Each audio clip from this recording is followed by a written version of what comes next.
Marcelo. Hello, Mr. Rob. How are you? Hello, Mr. Rob. How are you? Marcelo, can you hear Hello? me? Yeah, are you hear me? Hello, hello. Hello, Marcelo, can you hear me?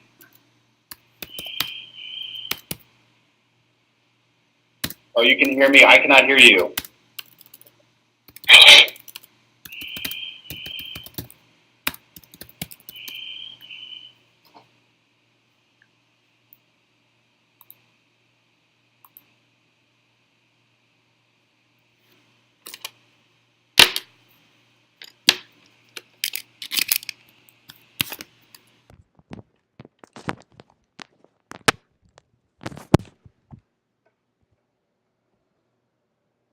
Hello, Mr. Rob?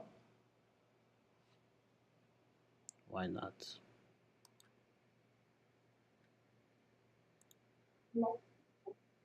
Yeah, so sorry. Going- Hello, Mr. Rob? Okay, I don't know. Are you still working to try to get access, Marcelo? Why don't I?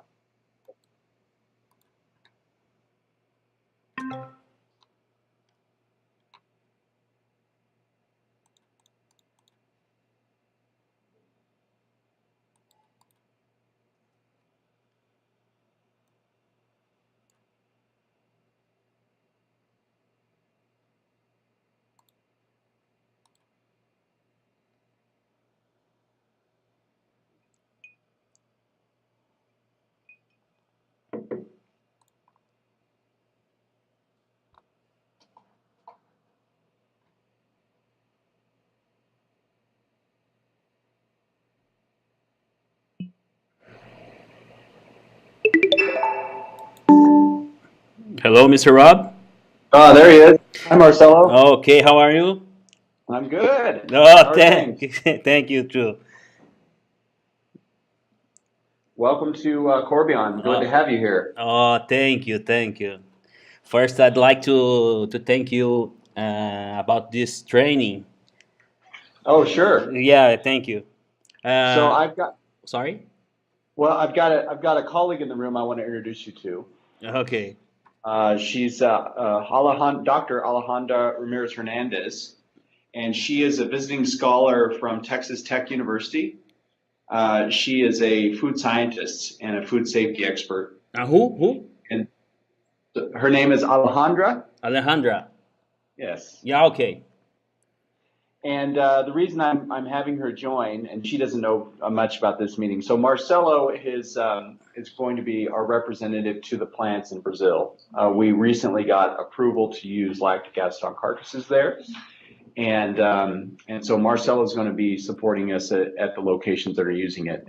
His background is in QA and operations. I guess I'll give you the abbreviated version, Marcelo, but if you want to expand upon it, please do. So he has strong knowledge of plant operations, but of course, harvest intervention is a new process step. So really, he's taking his knowledge of the plants and the way the plants operate, and then representing our process step and the things that. So the purpose of this training is really to, and it's a package of training he's going through, is just to really bring him up to current state on Corbion and lactic acid, and specifically beef intervention with lactic acid. Did I miss anything with that? Excuse me, Mr. Rob. I can't listen your voice all time. Give me one moment for Okay, checking my volume here. go ahead.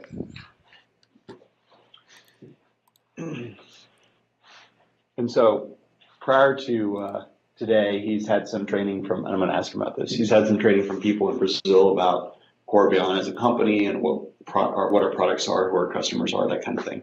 What And company is actually using the lactic acid right now? Is CVS one of them? so JBS was using it in one of their plants unofficially, and Yeah, I remember they had to that. become official in a lot of ways, right? So the first JBS plant officially will start in February in Campo Grande. Oh, And then there's a little bit of use at Minerva. It's unclear to me totally which is on the Paraguay side. Between Paraguay, Uruguay, and Brazil, of course, they have different regulations, different countries, but same company, some of them. So, Mr. Rob, yes. I'm ready. If possible, you can speak more slowly for me understand your voice. Okay? I will. So I was just introducing your role and background to Alejandra. Okay. Understood.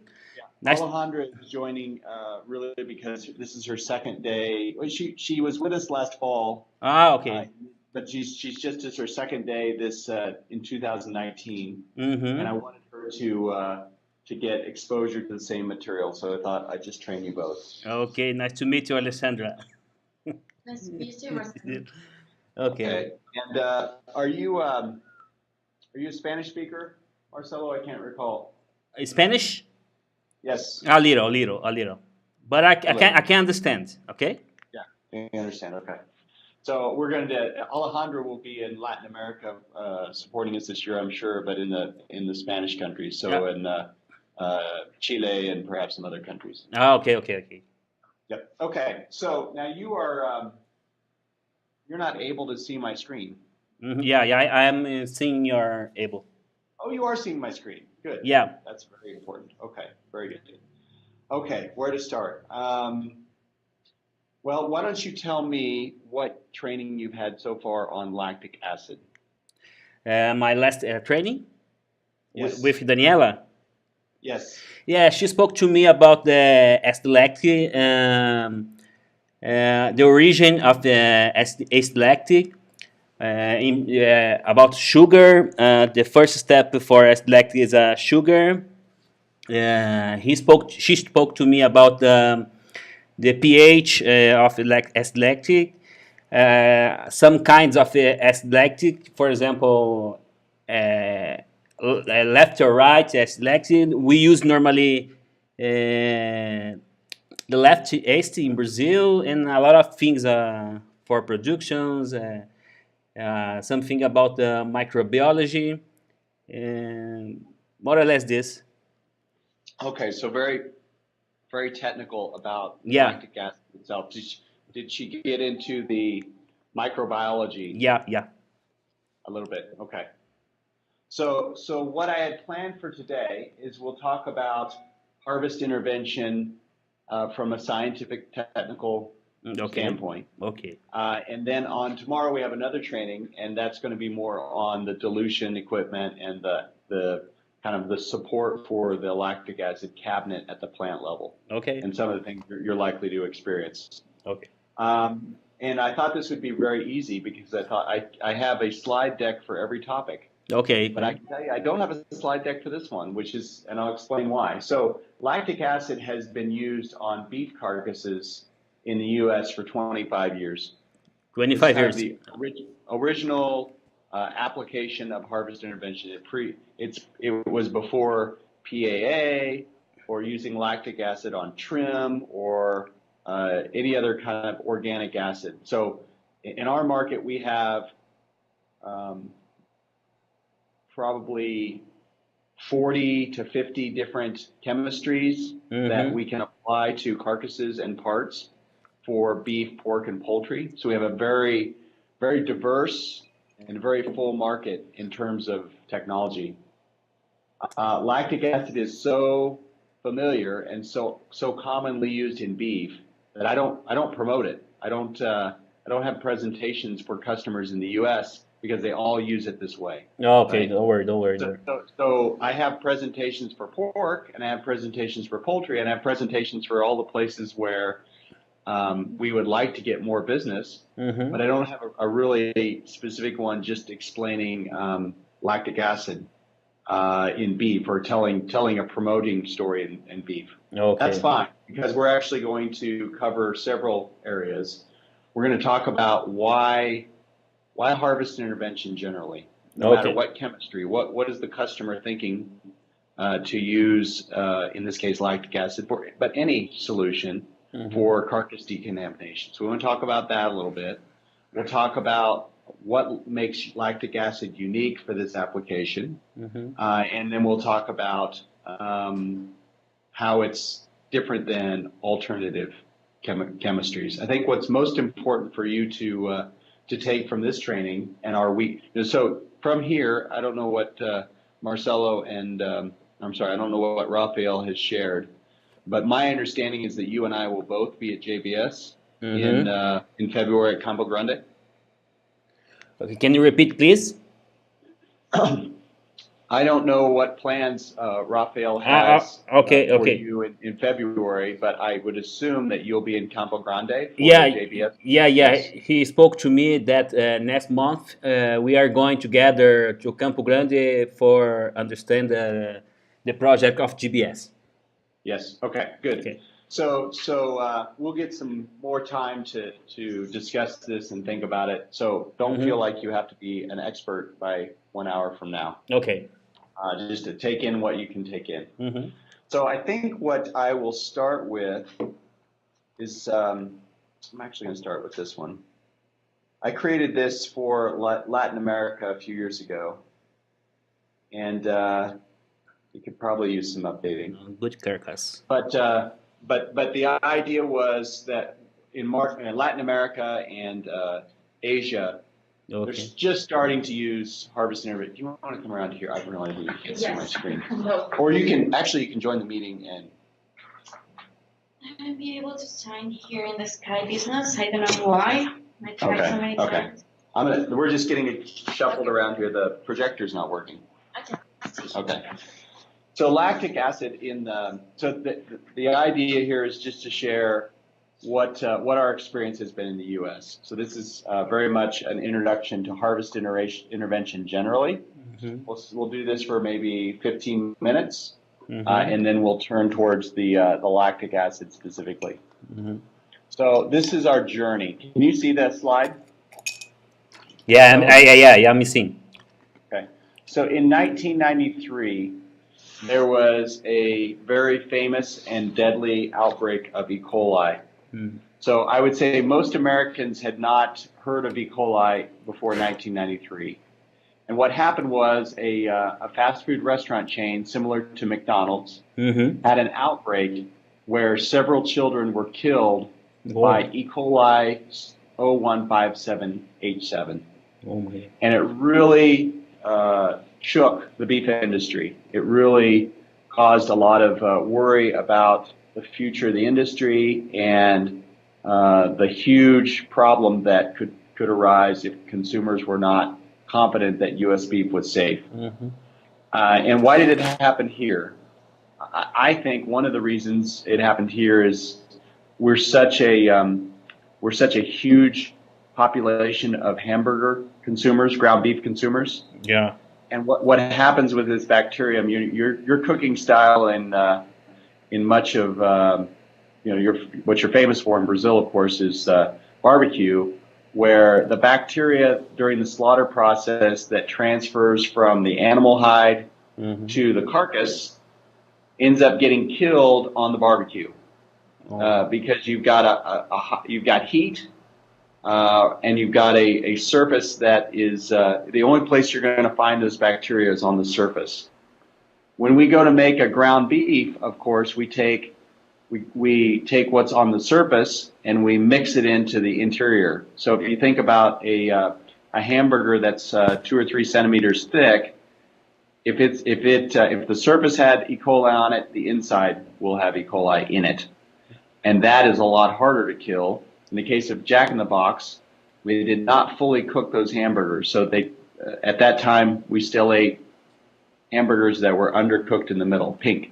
A lot has changed about that. But that's why that really got the government involved and lawyers suing the big companies and a lot of activity around harvest intervention that has led us to where we are today, which I'm going to get into. Okay. So here's some of the statistics from that. 4 children were dead. 77 people were confirmed to be poisoned by the E. coli, and it cost Oh my God. it cost the fast food restaurants $160 million. Jack, The restaurant chain still exists, but at the time it was presumed to become the next McDonald's, a multinational chain. It's still sort of a regional chain now. So it really untold economic loss in addition to human life loss. okay. So the industry took a number of actions to reduce the occurrence of E. coli in ground beef. And so this is just a historical look at the rate of E. coli occurrence. So when the government goes to sample ground beef, in 1996, they would have found over 2.5%. So 1 in 40 hamburgers or packages of ground beef would have E. coli, this deadly E. coli in it. And by the way, so Marcelo, remind me of your microbiology background. Are you skilled in that or new to that? Are you? Excuse me? Do you have a training in microbiology? Yeah, a little training. I know some Okay. bacteria. Okay. So what's important to emphasize here is this is a very specific strain. Yeah. There's E. coli. E. coli is very prevalent. Yeah. Most of it is not going to be harmful. There are specific strains that are harmful, and those are the ones we track. So you always have to keep in mind that these are, even though they are, you can see in the latest data in this chart, around 0.5% of samples have E. coli on it. Most of our customers, it would be around 0.2, so very, very little E. coli. That only represents the 0157H7 strain, and if you expand to other deadly or at least dangerous E. coli's that could make you sick, the number goes up. It could be 2%. So you'll see different numbers in my slides, and you just have to be kind of aware that sometimes I'm talking about one specific strain that was the basis of our regulation, and others that are becoming more noticed and regulated. Okay. So the reason I share this with you is lactic acid is part of the success story for sure. But it's not the only part of the success story. So there was a lot of employee training that went into this. HACCP, the system of food safety that all of our plants use, that the JBS plants in Brazil will no doubt be using, is part of this. Testing the finished product and sending any positive finished product to a cooking plant is part of this. So there's a huge kind of number of efforts that were put into reducing the illness rate and the prevalence rate of E. coli, and lactic acid was one piece. So I tell you that because you will not see that when JBS, if they have E. coli issues going on, they will not see an immediate eradication with any intervention. They can't choose lactic acid, they can't choose PAA, they can't use hot water, they can't choose anything and have it completely go away. Yeah. What we want to have happen is over lots and lots of time and sampling to see this kind of trend line emerge, and that should happen. But I'm always conscientious with new users about the expectation being so high that one, we call it a silver bullet, one solution eliminates the problem. It really, what it does is it lowers the probability of the problem. Okay. And we want to do as many things from the time the animal comes to our plant to the time the ground beef goes away from the plant to lower the probability of the problem along the way. Okay. Okay. So there's in our market the competitors share information, and so they can go to technical meetings and talk openly about what processes and ideas work best to eliminate this problem, because they all benefit, right? Anytime if now that Brazil is selling fresh beef in the U.S. market, if there is if there's any kind of problem with that food safety problem, of course, all exporters, Brazilian exporters, will be blamed. because the consumer won't differentiate. They'll first think, oh no, beef from Brazil is dangerous, so that will hurt the whole market. Mm-hmm. And then they'll secondly think that beef in general is dangerous, and that'll hurt our market. So this is a case where reputation is really important, Mm-hmm. and having a as opposed to any other that I can think of, any other solution that you would bring to a JBS, and they would keep that a trade secret from Marfrig, for example. Okay. You may find that their JBS's experience with lactic acid influences Marfrig, influences. Yeah. I'm sure. I'm sure. I agree with you. Yep. So this is another just kind of overall success story. The way that we've been able to achieve this is through several intervention processes. Mm-hmm. This is maybe you had very good visuals that you shared with me when I met you in Sao Paulo. Better than mine. Maybe we can get some more. But this just represents the typical steps. Okay. So many of our customers will wash the hides after the animal's been stunned. They'll pass the carcass through a stainless steel cabinet with either some kind of chemical spray, Mm-hmm. and they'll usually do that twice. They'll usually do that. This is showing before removal of the guts, so pre-evisceration. I don't know if you know the term evisceration from English. They'll rinse the heads and wash the heads. Okay. Once the carcasses is split, they'll often use hot water or bromine or PAA and then lactic acid. So sometimes they'll use 2 intervention steps on the half carcass. Mm-hmm. They might put a chemical in the spray chill, which is are your carcasses are water chilled or air chilled? We repeat the question, please. How do they the hot carcass? How do they cool it? Do they use like a water shower, or they just put it in a cold room with air? Yeah, we have a cold with air, and some factories has water together. Yeah. So the water shower. Yeah. That's what I call that's spray chill. Yeah, spray chilled, a little spray. Yeah. So they may use a chemical there, and then most of our customers will spray the.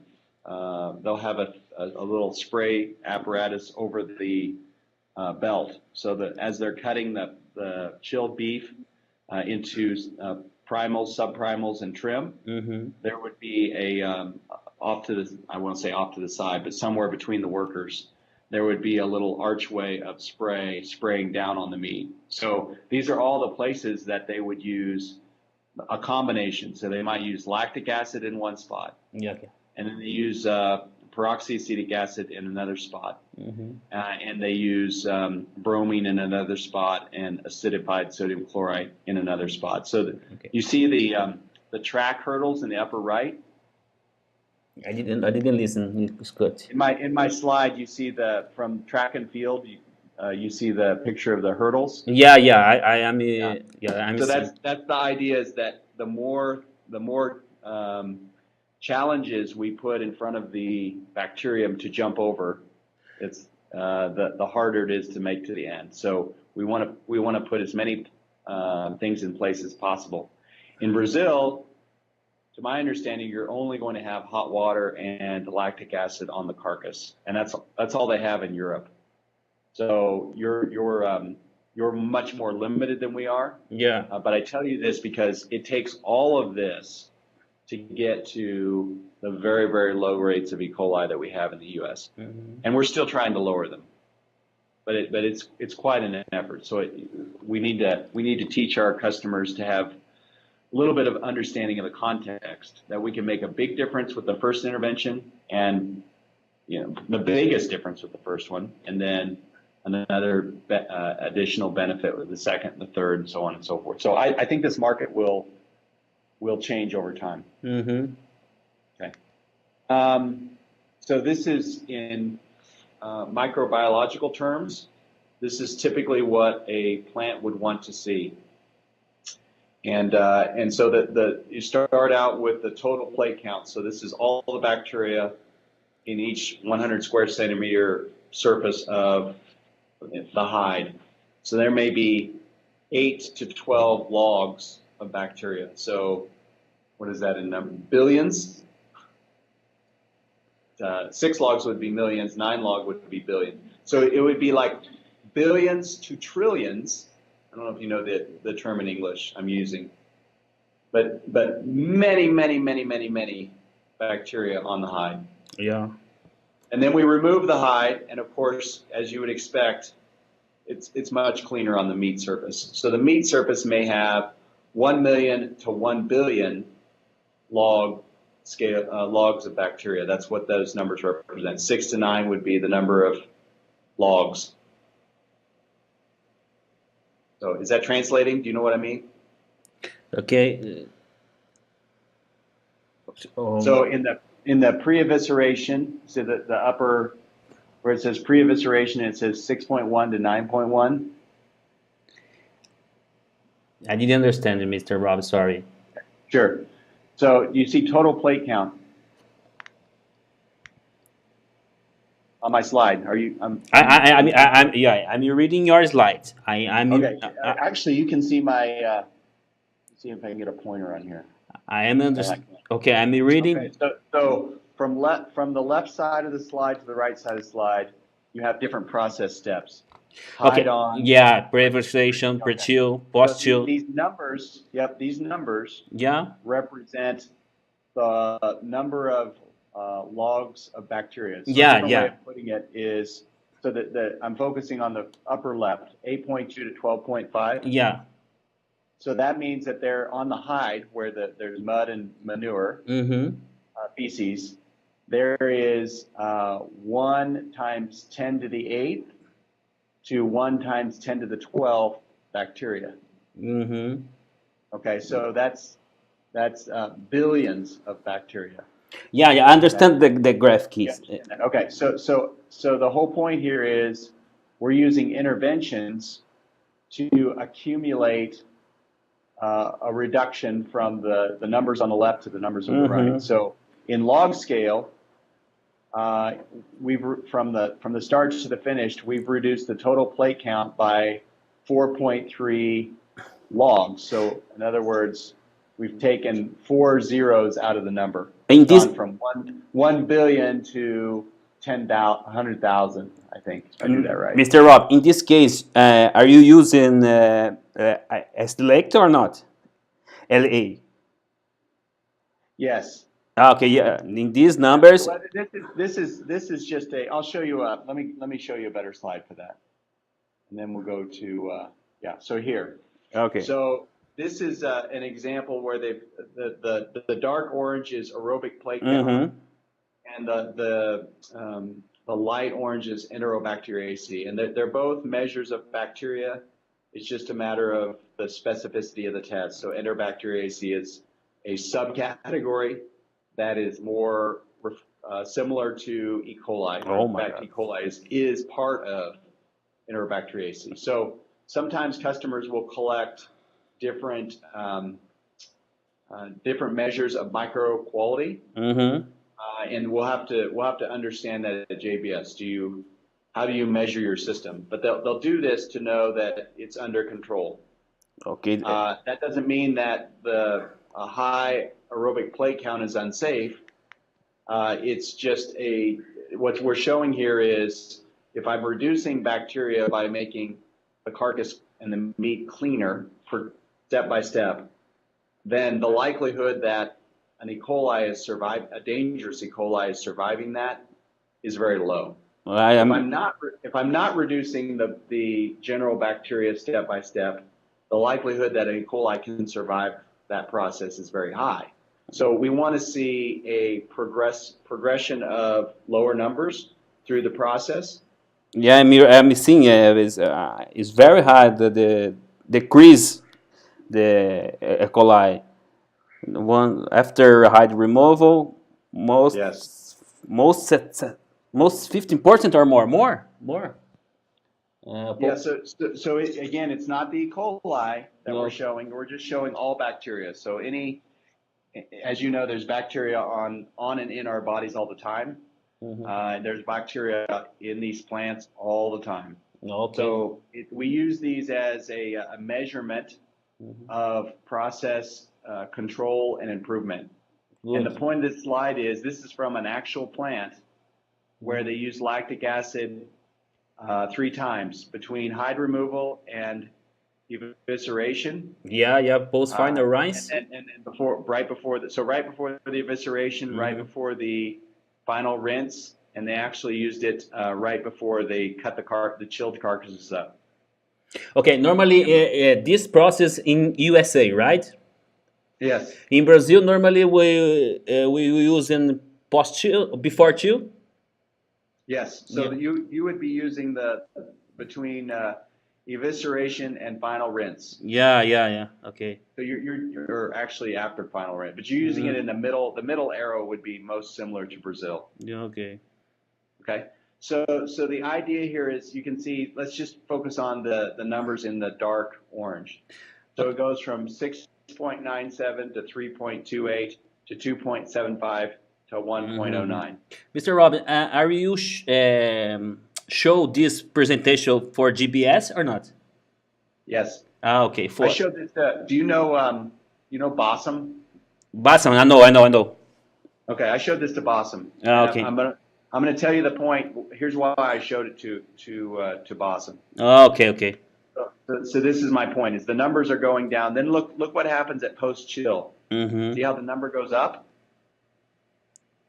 The, number- So it the, went from 1.09 to 2.13. yeah, decrease it It after. increased. Yeah, with APC. Yeah, APC increased. Yeah, Both of okay. them increased, right? Okay. Mm-hmm. So this was Boston's question. He calls me Robert. He said, Robert, you you need to get the Brazilian government to understand that the bacteria are going to increase in the chiller.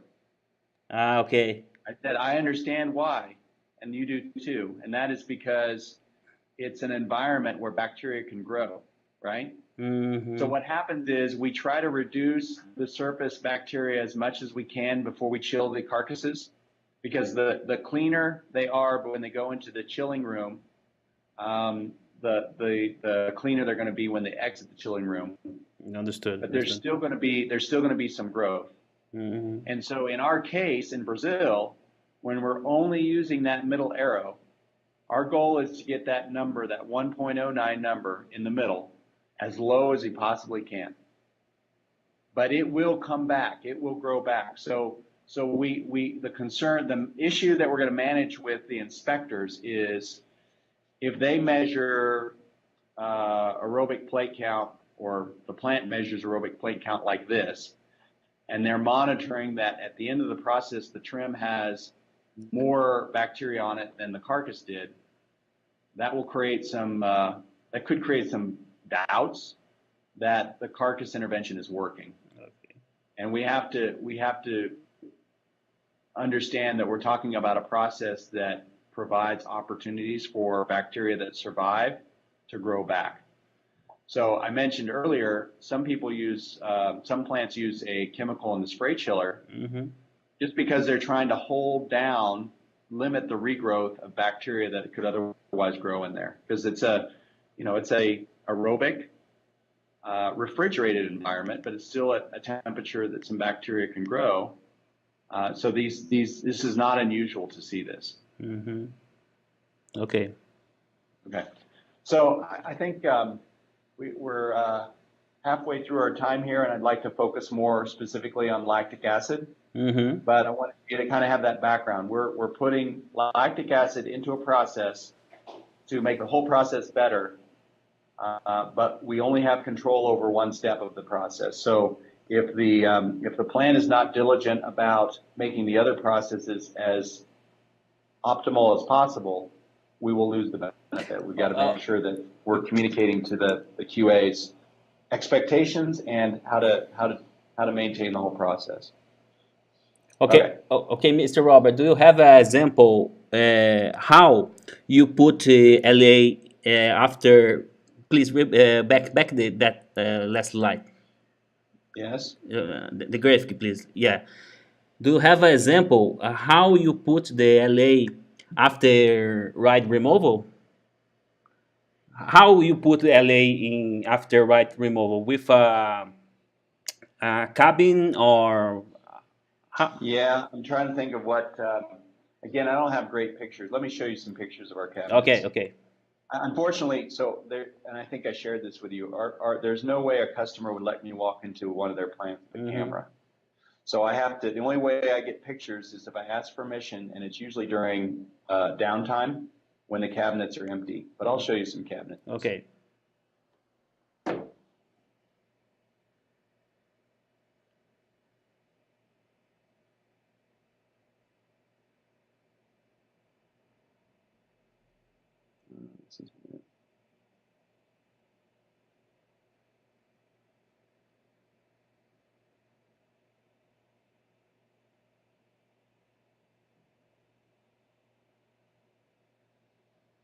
Okay. So the this cabinet has hot. In fact, it's pictures from Brazil. This Okay. is JBS's cabinet in Mozarlandia. Mozarlandia, okay. Yeah. So I don't, Hello? have you been in Mozarlandia? No, no, no. I didn't know. I didn't visit Mozarlandia. So you can see my arrow, right? Okay, okay. This is first step. Yeah. The carcasses are coming down the rail this way past this light, and then they turn this corner, Mm-hmm. and then there right along each side there's a spray bar. So it's a pipe that has holes cut into it with little Okay. extensions and Okay. nozzles coming out, and that's what's creating this mist. So they're spraying from both sides, and this is actually at the end of the process. Let's see if I've got another one. This picture is, I think, this is a different cabinet, more typical U.S.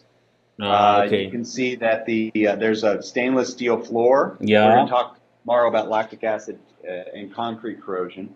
Mm-hmm. So they want to capture the lactic acid because it will degrade the concrete. Yeah, yeah, I know. It is so that you can kind of see. You can zoom in on this.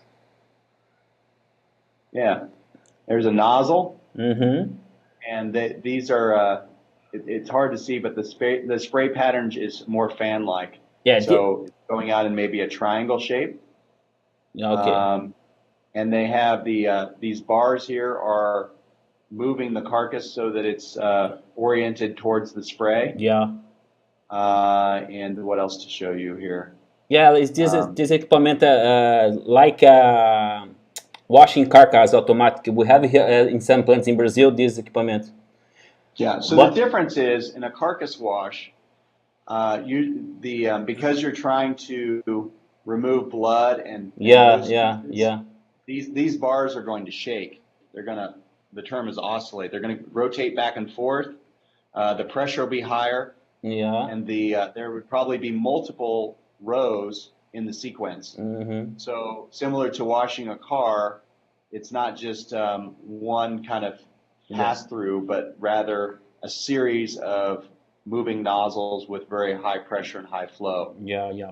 A lactic acid cabinet is going to only deliver about 4 liters Mm-hmm. per carcass, and so it's going to be shorter from end to end. Yeah, yeah. And it's going to have the nozzles are not going to rotate, and they're going to Normally, how many meters this equipment has? oh 2, 3? no more than 2, I don't think. Yeah, okay, okay. Yeah. See if I've got another one in here. I think that might be the same one. I think one thing that's different about what you saw, so Mozarlandia plant, this Mm-hmm. is more or less just a flat shield, and you can see there's the steam is lactic acid is often applied at 55 C. Maximum 55, right? Yeah. Yeah. So 45 to 55 C, Mm-hmm. and it has while that's not really that makes steam, right? So Mm-hmm. the gaseous lactic acid has a tendency to drift. If it gets to workers, it could irritate their eyes. It could certainly damage the concrete as it condenses back to liquid and pools. So really, we would much prefer a cabinet that looked like this. Okay. That is fully, and maybe this is a better one, fully containing the mist. There's no need to have a fan or any kind of like venting system necessarily. But definitely you want to keep workers away from it. More for that, not so much safety in a sense that they're going to be harmed, but irritation. Lactic acid, if you get a chance to smell it, it smells sweet. I think it's kind of pleasant. But if you've ever, even sitting next to someone that's wearing a strong perfume, after a while, you may not like that. So I think it's better for workers just to be separated from it. Yeah. Okay. Okay. Okay. Okay. So let's talk a little bit about. I'm going to share. Let's talk about lactic acid as a harvest intervention. Okay. Okay. There are the outline for this talk is that there's many choices. In your case, they may not. There's rumors that paracetic acid is being considered for approval and some other things. So we have the advantage of being the first in the market, but we need to understand, I think, with customers why lactic acid is a better choice. Okay. So in the U.S., I said there's maybe 40 to 60 interventions. They generally fall into one of these categories. They're usually either organic acids like lactic acid. They're high pH products like sodium hydroxide or got a few that are mentioned, but really strong kind of base products. Oxidizers like bromine, chlorine, and paracetic acid. You may have some customers that experience chlorine. And then the biologicals. So bacteriophages they're somewhat like a virus where they're natural and infective. They will infect an E. coli and kill it. So these are kind of the categories, but there's many, many products in each category. Okay. So how does a customer choose? Well, the first thing they want to know is it effective? Okay. And so that tips the scale towards you. The more effective it is, the more they want to use the product. And they'll base that judgment on any number of sources of information. The arrow that I have on this slide indicates which source of information is the most credible to the customer. And we could have a long discussion about this and put them in different orders. But generally, at the top of the list is when I put the intervention in my plant, did my salmonella or Shiga toxin E. coli or Campylobacter numbers get better? Because at the end of the day, this is for food safety, and they want to measure food safety. And if you can show them that they're getting a benefit of food safety in their plant that day because they use lactic acid, that's the best proof you can get. Okay. It's also the hardest proof to make because we're talking about bacteria that are quite rare, and not every carcass is contaminated. So when you try to set up a study and say, we're going to measure with or without the intervention, you have to collect lots and lots of data to be able to make a judgment, because it's hard to show something was killed that was never there, right? So down the list, you see other choices you might make to make judgments about a product. Lactic acid has lots of journal articles, lots of studies, lots of experience in the market. So we have a lot of information to provide customers from other users and other scientists and academics. Okay. But that's only that's only going to convince them that it's a good idea. And then they're going to go in their plant and they're going to do some sort of validation. So one of the things that we want to understand when we're in Campo Grande is how do they intend to perform a validation? Will they perform a validation? How will they do it? What will they measure?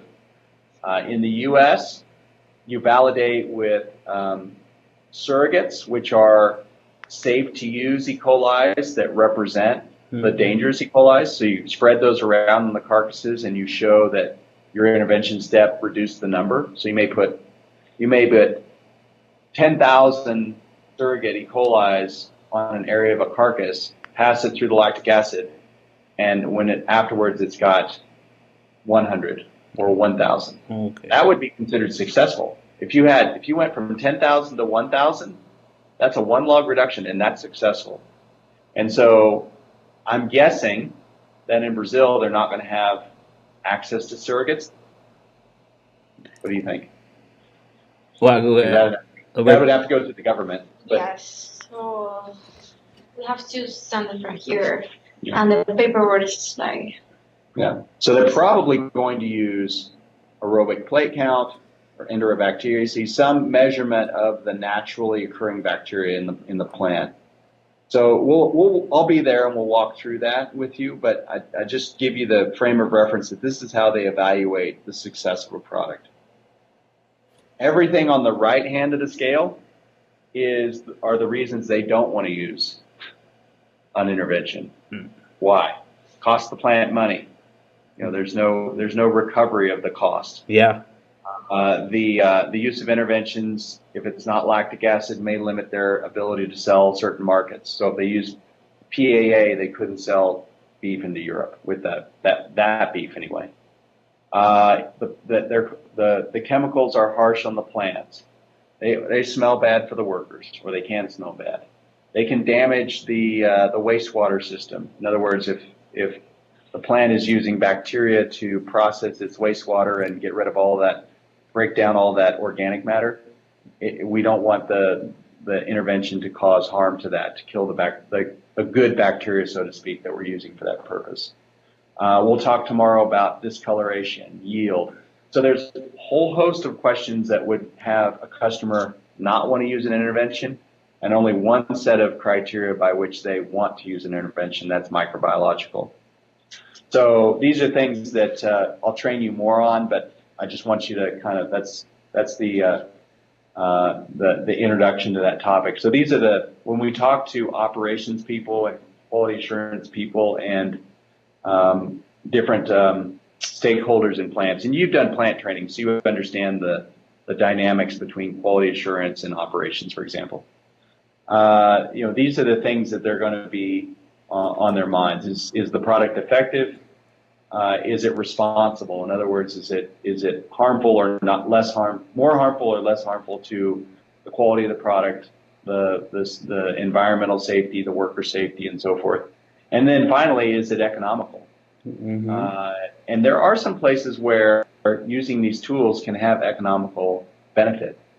First and foremost, in the U.S., every time we find an E. coli, we discard that product into a lower market. So if it's trim and it's worth $3 per pound as hamburger, it's only worth $1 per pound as soup. So every time a metric ton of trim gets tested positive for E. coli, that entire metric ton just lost $2 per pound value. So that just lost $4,000. Okay. Mm-hmm. So there are places where the customer, and it depends on the customer, will save money by using these things. The other thing we'll talk about is shelf life. We can make the product of higher spoilage quality or non-spoilage quality when it's put in its package, and that should be really important in Brazil because you export a lot of beef. Yeah. Make sure that it arrives at the customer in a good quality condition can be a benefit of this. Okay. So how do you, this is a very detailed slide, but it makes a simple point, is if you want me to show you that lactic acid is more effective than citric acid or acidified sodium chlorate or chlorine or ozone, or you name the chemistry, I have the study that says lactic acid is better. Okay. And that would make you think that we must have all of the market because we have the best product. Well, we don't have all the market because these things are very circumstantial. You have to understand the operating condition that you're in and what bacteria you're trying to kill and what the limitations might be to your application before you do this. I'll explain why. So the way that, did Daniela talk about the mode of action of lactic acid? The way it works. Marcelo? Oh, wait. Yeah, can you hear me? Yeah, but I didn't hear your question. Are you catching me? Yeah, Daniela might have talked to you about the way lactic acid works. Yeah, yeah. He spoke a little things. So what lactic acid is it's a molecule hydrogen lactate. So a hydrogen is connected to a lactate molecule, and when that happens, it can pass through the cell wall of the bacteria you're trying to kill. And when it comes in, this involves a little bit of chemistry. So I know I'm relying on you to interpret this from English, not into your own head and language. So you be patient with me. I'll be patient with you. Okay. So you have this hydrogen lactate, and when you put it in water, if the pH of the water, the number of hydrogens in the environment of the water, which is what pH really is, is going to determine whether that hydrogen lactate molecule holds together, which is called undissociated, or it falls apart, which is called dissociated. So if I take pH 2 water and put lactic acid in it, there's so much hydrogen in that water that the lactic acid molecule, the hydrogen lactate, is going to stick together. It's going to be undissociated. And that's what I want, because that's what's going to go through the cell wall. It's going to get inside the cell where there is no, or not a lot of, free-flowing hydrogen, and it's going to break apart. And when it goes in and it breaks apart, it kills the cell. Okay. So that's the way it works. So we have to use. So that's the way. By the way, that's the way acetic acid works as well. Acetic acid or vinegar and lactic acid are very similar in terms of their killing properties. What's different about them is acetic acid's very strong odor. You know this from smelling vinegar. It's very strong. Lactic acid is mild and sweet. So really, the reason the market uses lactic acid has everything to do with the odor and not really much to do with the efficacy of those two acids. Now on the oxidizer category, so that's how way acids work. Oxidizers, like bromine, chlorine, and peroxyacetic acid, they work in a different way, and they're very vulnerable to binding with organic matter. So organic matter deactivates them readily. And organic matter is, in this case, fat, blood, muscle, the animal itself, right? So the surface of the animal tends to deactivate some of those other chemistries. Really quickly, acids. That undissociated acid doesn't do any killing. And so if you take just any acid and say, well, gosh, all I want to do is lower the pH of the water, I can do that much cheaper with phosphoric acid or fumaric acid or any number of acids. Those are strong acids, and they readily dissociate in water, and they readily lower the pH. What they don't do because they are so quick to dissociate is they don't go through the cell wall, they don't kill the cell. So if we get into a situation where customers say, well, why do I use lactic acid versus another acid that may be less expensive? It has everything to do with this principle of undissociation and being able to go through the cell wall and dissociate. Well, why would I use lactic acid versus an oxidizer? Well, here's why. This is an experiment done at the U.S. Meat Animal Research Center. So the people there at the bottom of the slide, Muhammad Kumari and Tommy Wheeler and Nora Kalsh, can't say Nora Sachs' last name there, but they're very famous for the work they do in harvest intervention. And what you're looking at is the top set of graphs. So can you see my pointer? So this is bromine, and so what they did is they spiked water with E. coli, and then they measured the reduction in 300 parts per million bromine, and I can't read it, but let's say that's 10 seconds, 30 seconds, 1 minute, 15 minutes, 30 minutes. This is time across the axis. So as soon as they put the E. coli in water and added the bromine, they got, let's say, 7 log reduction. They got instant kill, and the kill was sustained. You can't. Once you've killed all the bacteria, the graft can't go up anymore. So with the 2 oxidizers, they got this instant kill effect. With the lactic acid, it took a little while. So in the first few seconds, they got some kill, and then a little bit later, they got some more, and then a little bit later, they got some more. So it's not quite as quick to work. But then look at the second condition. In this condition, they added a little beef juice in there. So just a little bit of organic matter from beef, like a broth, basically coming out of a vacuum package. Well, it bound up all the bromine. Bromine didn't work at all. It bound up a lot of the PAA, and it worked a little bit, but not quite as effectively. And the difference between these two is the same. So it did not affect the lactic acid at all. So I tell you the story because this drives how we use these chemicals in very different ways. Bromine, chlorine, peroxide, PAA, those all get used in places where we can apply a heavy dose, a heavy volume of the chemical. So it's used heavily in poultry. So in a poultry chiller where it's a big tank of PAA treated water, it's okay if some of the PAA is deactivated because there's a reservoir, there's an abundance of PAA water there. So these oxidizers are very inexpensive to buy.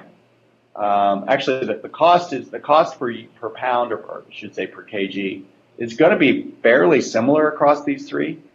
These you're going to use at parts per million levels, so 0.02%, 0.03%. Lactic acid you're going to use at 2 to 5% level, so you're going to use 100 times more lactic acid concentration than the bromine and the chlorine and the PAA. But the customer has to use a lot more volume. So we're talking about cabinets. And what I often see in beef is the water wash cabinet that's doing the rapid nozzle movement and the high volumes of water that's really almost like a car wash, a deluge of water, heavy shower. That's where they put bromine in. That's where they put PAA in because they are able to use a very inexpensive chemical and apply it at a very high volume. And then when it leaves that cabinet, they use the lactic acid because they're able to do the opposite. They apply a relatively expensive chemical at a very, very low volume. If you could apply a cheap chemical at a low volume and have it work, you would. They don't do that because you don't get the results with these oxidizers at low volume that you do lactic acid at low volume. Poultry industry doesn't care so much about volume because the poultry industry has these chillers that have to remove heat from the bird anyway. So they've already committed to that volume of water, and they're just adding a chemical to it. In beef, and beef is the similar case would be spray chill. Spray chill in our market might use, we'll put it in metric, 300 liters per carcass. Huge volumes of water per carcass. So it would be very cost prohibitive, very expensive to put lactic acid into that. You wouldn't do it because of the damage it would cause to the concrete floors in the chill room. So a lot of reasons you wouldn't use lactic acid there. But then other places where, getting back to this slide, where I say, hey, the best product for killing E. coli is lactic acid, you want to use it. So customers really, they want to use different tools for different reasons. Some of it has to do with challenging the bacteria to overcome an acid, then overcome an oxidizer, then overcome heat, different sources of kill. And some of it has to do with the practicality of application. So if I've got a carcass washer that I've got to use 100 liters per carcass to remove all the blood and fat and loose muscle, easy thing for me to add chlorine to. Okay. I can do that cheaply. But when I have one intervention that is going to be my control for E. coli, I will set aside a separate cabinet. I'll use lactic acid and I'll apply it that way. So We are up on time, and since we've got time scheduled tomorrow, I won't go long. Last thing I want to show you, Marcelo, and we can pick this up tomorrow. This is as much really for Alejandro's benefit. This is, I know through the screen this is really hard to read, but it makes the point. So we have a database of published research on lactic acid. And so what you see here across the top, Mm-hmm. and the drop-down boxes are confusing it a little bit. Let me see if I can remove them.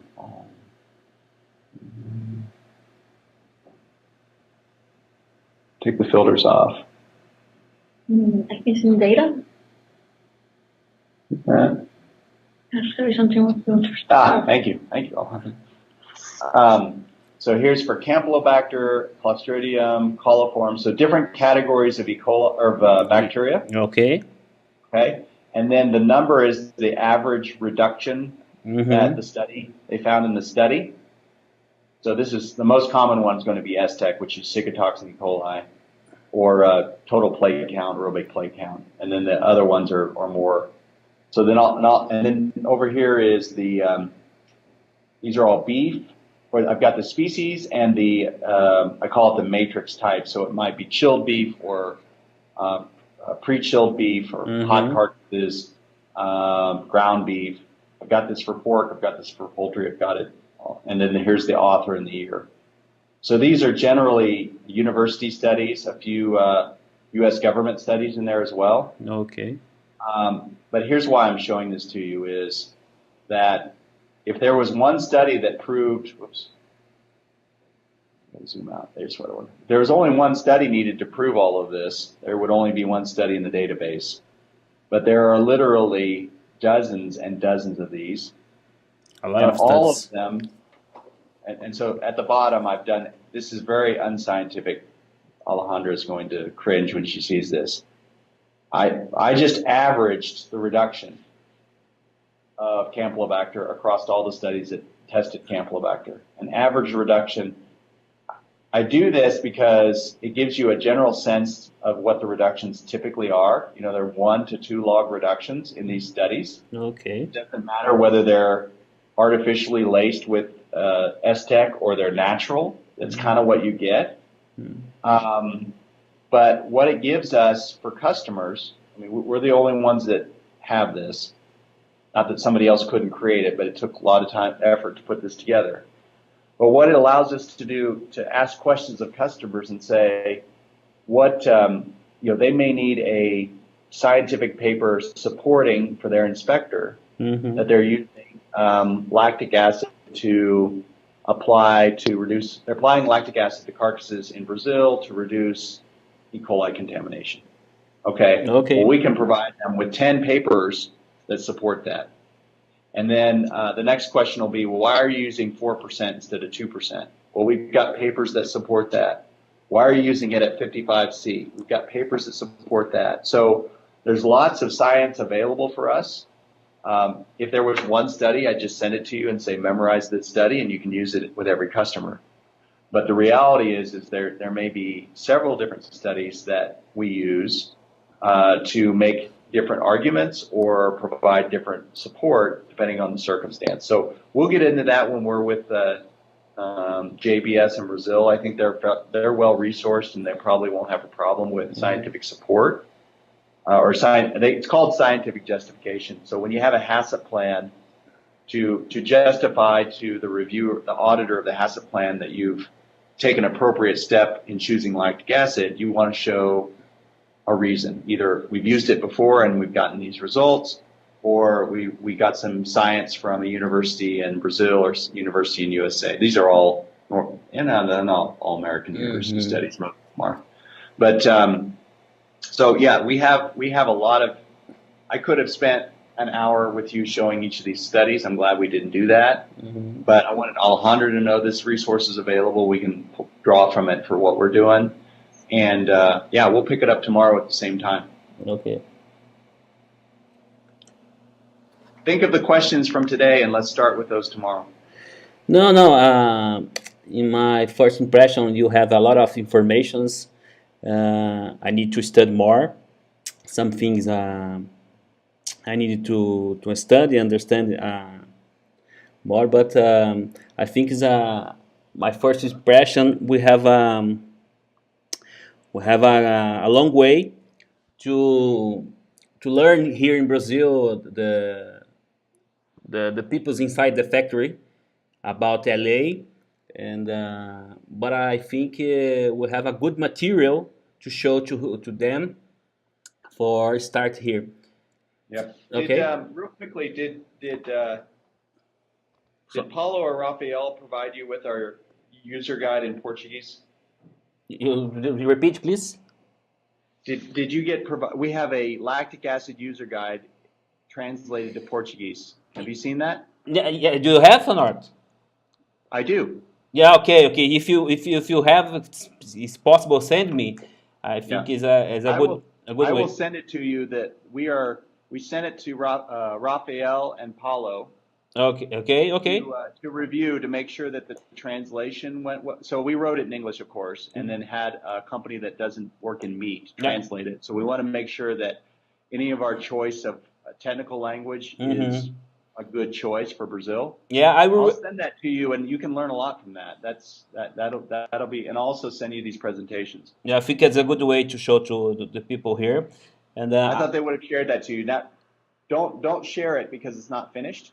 Okay. But it's a draft. It will be finished by the time I see you. Okay. Okay. Okay. Very good. Thank you. Thank you for today. See you tomorrow. Okay. Bye. Bye. Ciao.